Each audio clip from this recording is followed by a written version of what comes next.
Hi everyone, I'm Matthew George. Tonight we are doing a Read to Me, a kid time story for the kids of the nation.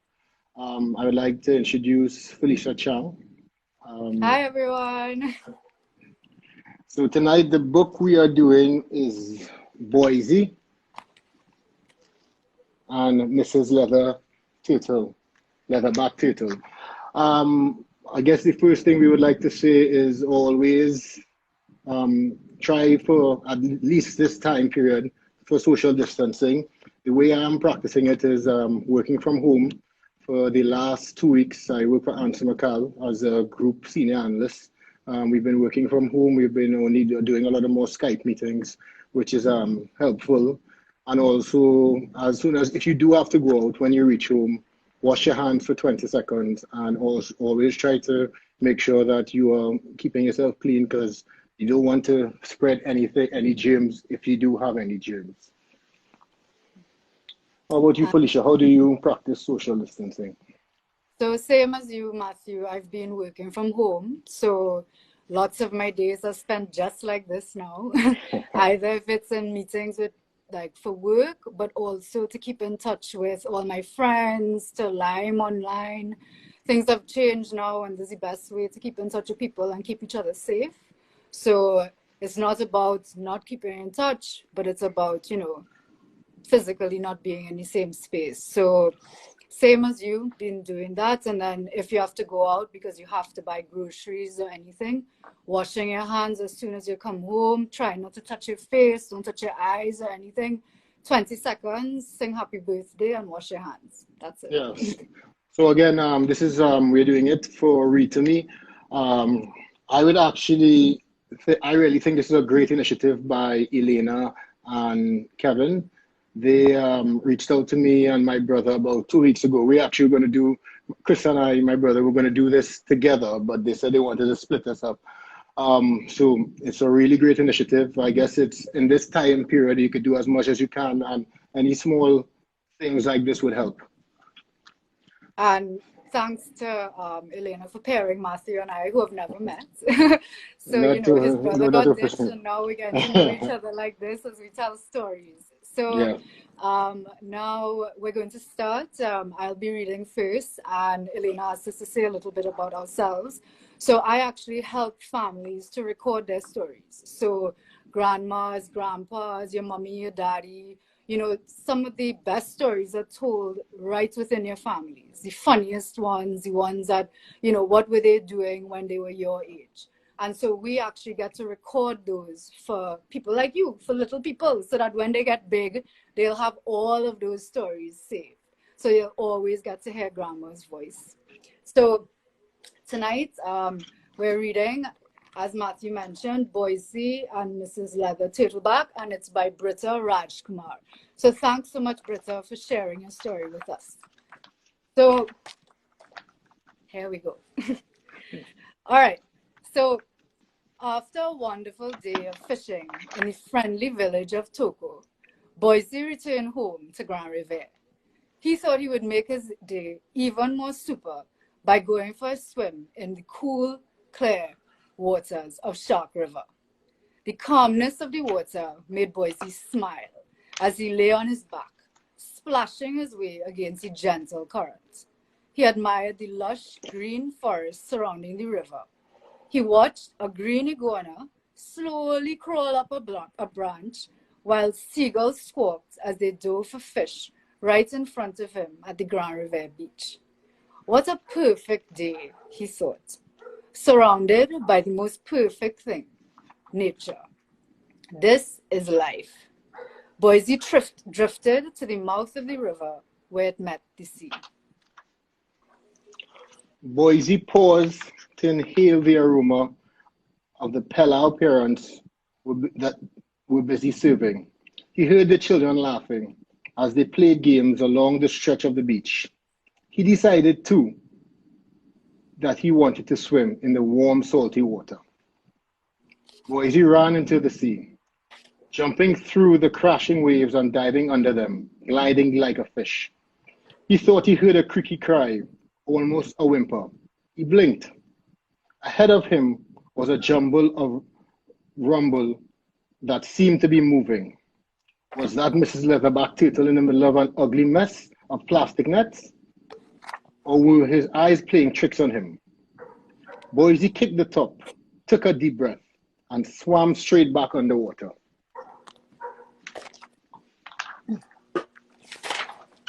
Mrs. Leatherback Turtle was struggling to free herself from plastic net that was wrapped around her shell. Bit by bit, Boysie ripped the plastic until she was free. Mrs. Leatherback Turtle swam away, then stopped. She turned and smiled at Boysie. What would I have done without you? Her voice was filled with gratitude. Some fishermen leave plastic nets in the sea, and some visitors who come to spend their holidays on our beaches and rivers throw plastic in the water.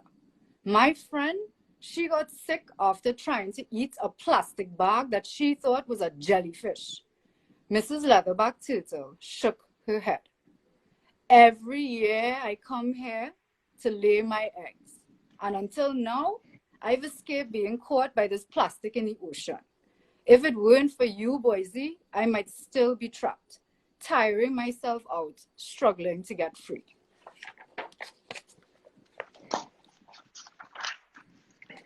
Boysie felt sad for Mrs. Leatherback Turtle.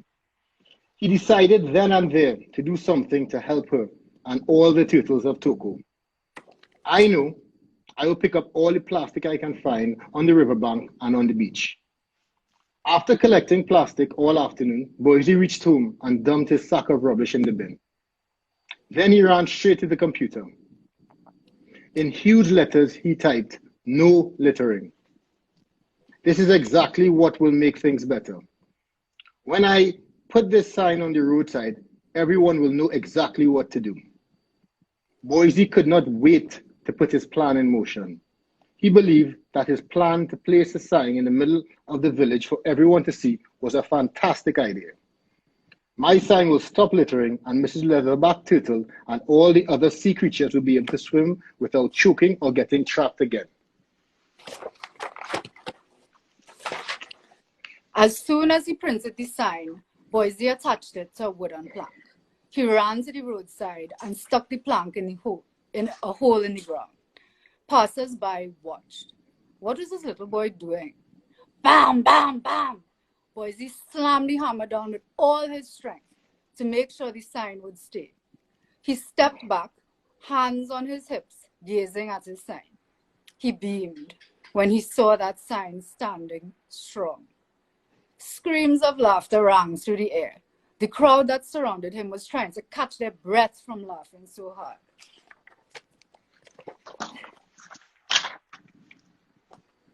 People were pointing at the sign, holding their stomachs and shaking with laughter. Boysie was confused. What's so funny? I'm trying to help the turtles.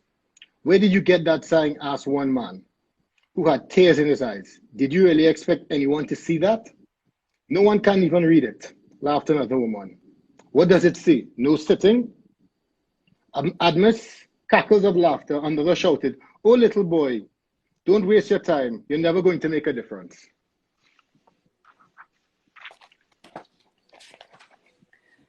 Embarrassed, Boysie ran away with the crowd laughing in the background.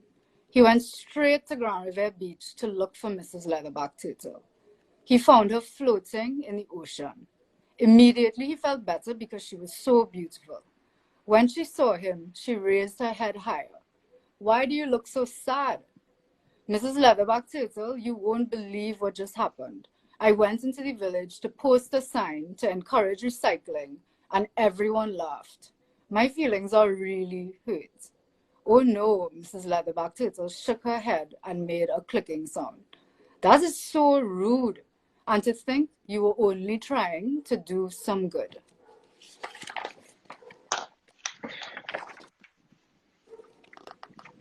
Boysie awoke early the next morning. He grabbed a box of garbage bags and raced to the beach, where he ran from tree to tree. The sea sprayed him as he slipped and looped handles of the huge plastic bags over branches along the riverbank and seaside. Mrs. Leatherback Turtle swam to the edge of the river to cheer Boysie on. You're great, Boysie. Thank you. But before Boysie could place the last bag on the tree, whoosh, a sudden gust of wind came from nowhere.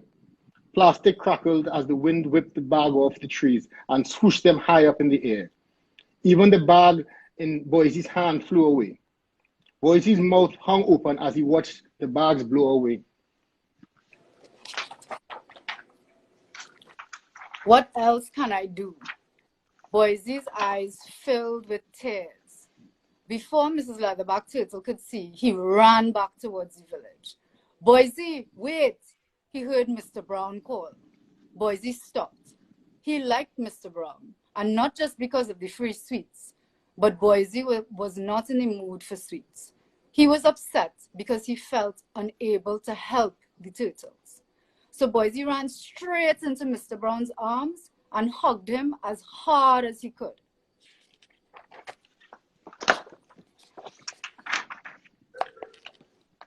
Mr. Brown, it's impossible to save Mrs. Leatherback Turtle. I made a sign and everyone laughed. I hung huge garbage bags, but they blew away. I just don't know what else to do. Tears streamed down Boysie's cheeks as he remembered how hurt he felt when everyone laughed at him, and how sad he felt when the wind blew away his bags. When Boysie finished, Mr. Brown went to the freezer.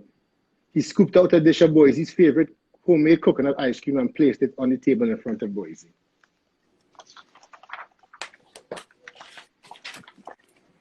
Let me tell you a story. Mr. Brown's eyes twinkled. Years ago, a little boy wanted to own his very own store. So he stood 2 bricks apart on the ground.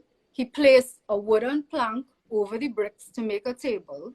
Then he picked the sweetest fruit he could find from the trees. He went home and took out his mother's blender. He put the fruits in the blender and poured some sugar and water in. Whirr, presto, fresh homemade juice made right before his eyes. Mr. Brown smiled, remembering that day. The little boy carried the juice to his outdoor store. Fresh juice here, he cried to passers-by. Get your fresh juice here. Curious people stopped to see what this little boy was selling. Just $1, the boy shouted. People dug in their pockets for $1 to taste his juice. Ew, cried one. What you selling? Pure sugar, cried another.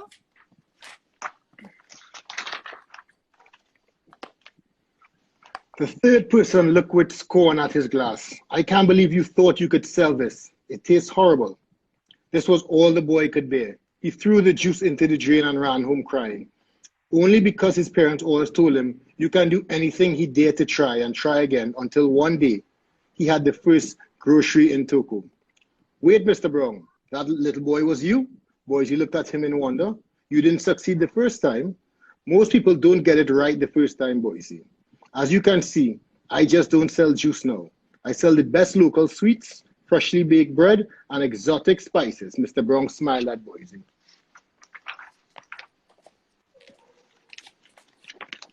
I will try again. And you know what? I'm going to succeed this time. Watch me. Thank you, Mr. Brown. Boysie hugged Mr. Brown and ran home. If I can just find that nature book that Mom and Dad gave me. In his bedroom, Boysie searched through his books until, yes, he pulled out the 3 R's.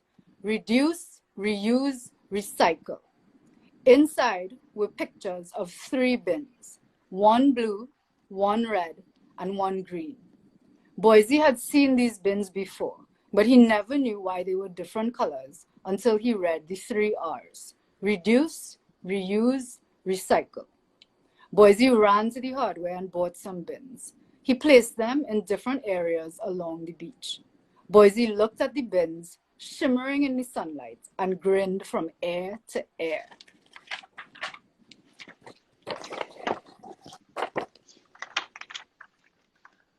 The first couple to come along threw their glass bottles into the blue bin. Another couple threw their plastic water bottles into the blue bin and their plastic bags into the green bin. When they saw Boysie, they said, "Great idea, Boysie. Keep it up." Soon people were crushing their cans to put them into the blue bin. Everyone was sorting waste before throwing it away. Boysie could not have been happier. That evening, Boysie ran to Grand River to find Mrs. Leatherback Turtle. He ran along the beach, searching the top of the water, but he could not spot her nose taking a breath of air. Then he saw her, right on the sand in front of him. Slowly she raised her head. She was smiling.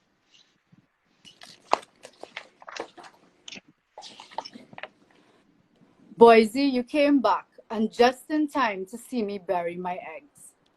Thank you for getting rid of the garbage in the river and the ocean. Thanks to you, when my babies hatch and crawl into the sea, they'll be safe. She finished spreading the sand with her flippers, then lumbered slowly back to the ocean, leaving her eggs buried in the sand. 8 weeks later, Mrs. Leatherback Turtle returned to the same spot on Grand River Beach to watch her eggs hatch. She and Boysie paired at the moving sand. 2, 5, 8 baby turtles emerged. Soon, more than 20 hatchlings were dashing towards the ocean.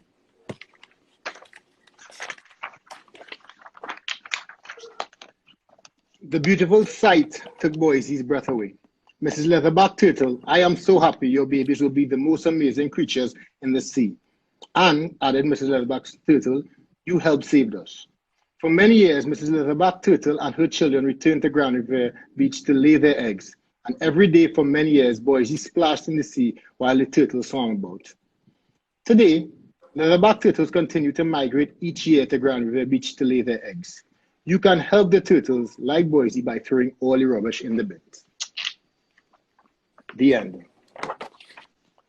So again, we would like to thank Miss Britta Rajkumar, who dedicated the book to her parents, Rudolph and Kathleen Rajkumar, for this amazing book and helping us with this endeavor for Boysie and the Mrs. Leatherback Turtle. And kids always remember, as Felicia was saying, when you reach home, wash your hands for 20 seconds to the happy birthday song, and stay safe out there. Hopefully this would have helped you all tonight, and look forward to other ones. So tune in definitely tomorrow for a brand new story with 2 brand new readers. And we are all in this together. So yeah. Good night, everyone. Good night, everyone. Bye. Be safe.